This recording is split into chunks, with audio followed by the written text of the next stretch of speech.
This is the typical type of response that you would see a student write in their English lessons. So I'm going to mark this one first of all in the traditional way of going through and putting feedback on, and then a summative comment. And we'll have a look at how long it would take me to do that for a typical English literature response.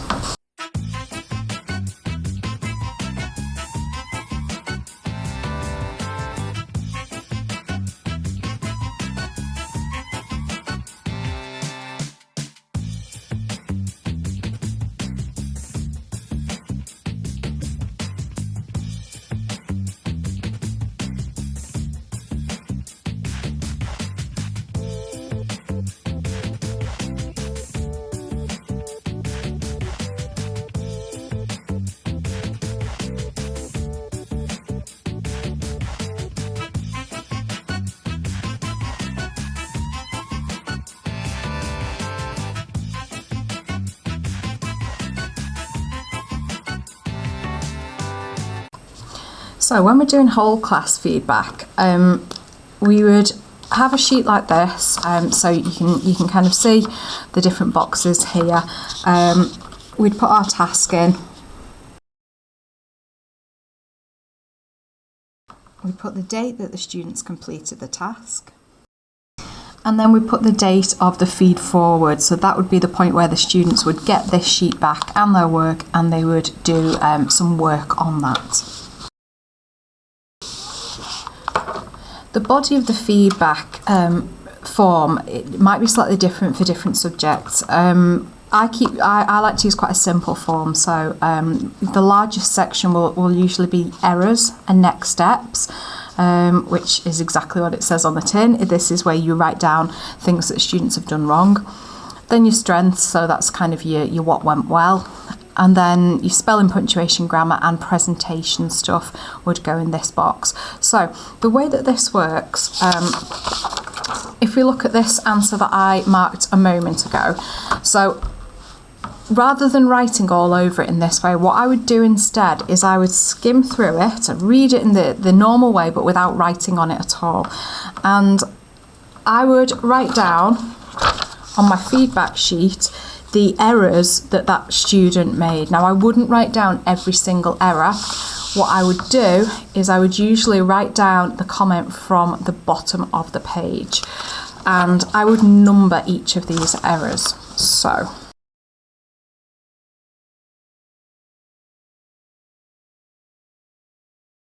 I would also make sure that I have noted any strengths here.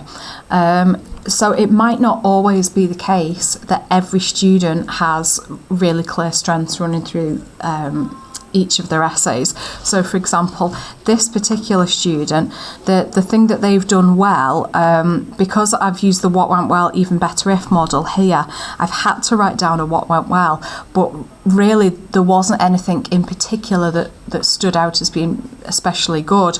The what went well that I've written here, I'm reaching a little bit with this because actually students should all be using examples from the text to support their writing. That's not necessarily a strength. So unless there's a really clear strength coming through, I wouldn't write something down in this box. So I'm going to leave that one blank for now. And then Spagan presentation. This student's presentation is generally fine. There are some spelling points that are coming up here. So for example, this student needs to work on there and there. And there was also something else. Oh yeah, so we need to make sure that the name of the poem is in capitals.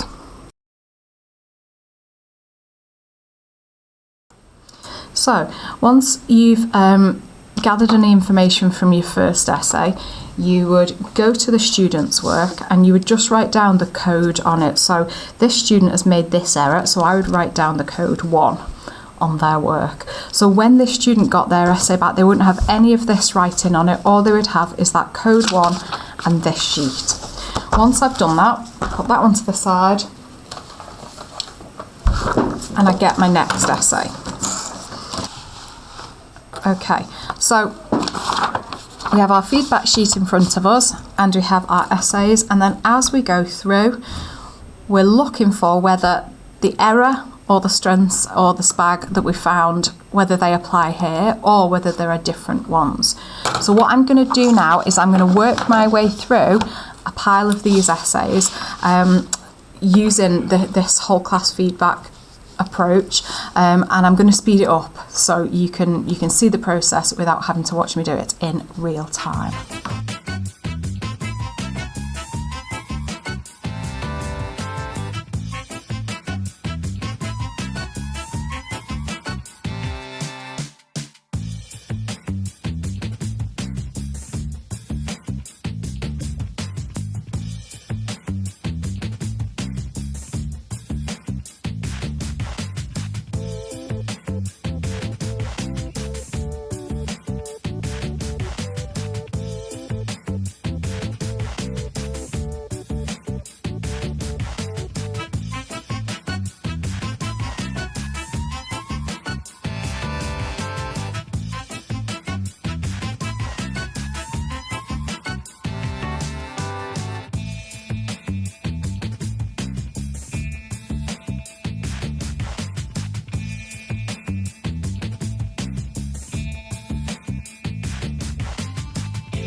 Sometimes you will get pieces where you'll want to actually put a comment on, and that is absolutely fine. So this example looks very different to everything that I've looked at from the rest of the class so far, because this student has just really not written very much. So although the student has the same error as many of the others, none of the other students have written with such brevity, so it doesn't really make sense to kind of take up my comment section, but I do want this student to understand that I need them to write more.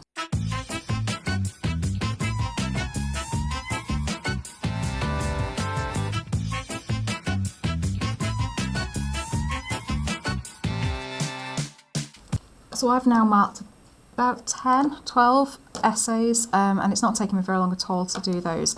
And what I've found is that a lot of the students are making the same errors. In particular, I'm writing the number 1 a lot. So I would know that I will need to spend some time with the class actually looking at this idea of the poet's purpose and making sure that students all understand why they need to be really clear on the poet's purpose before they start trying to analyse. So as well as giving this sheet back to students, I've also got a summary of where the gaps in understanding are.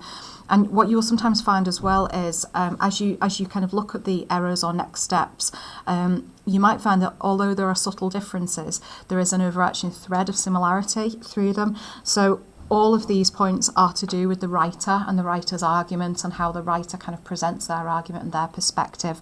So I know then as a teacher that I need to spend a little bit more time looking at this in class, and kind of pausing my scheme of work to reteach these elements.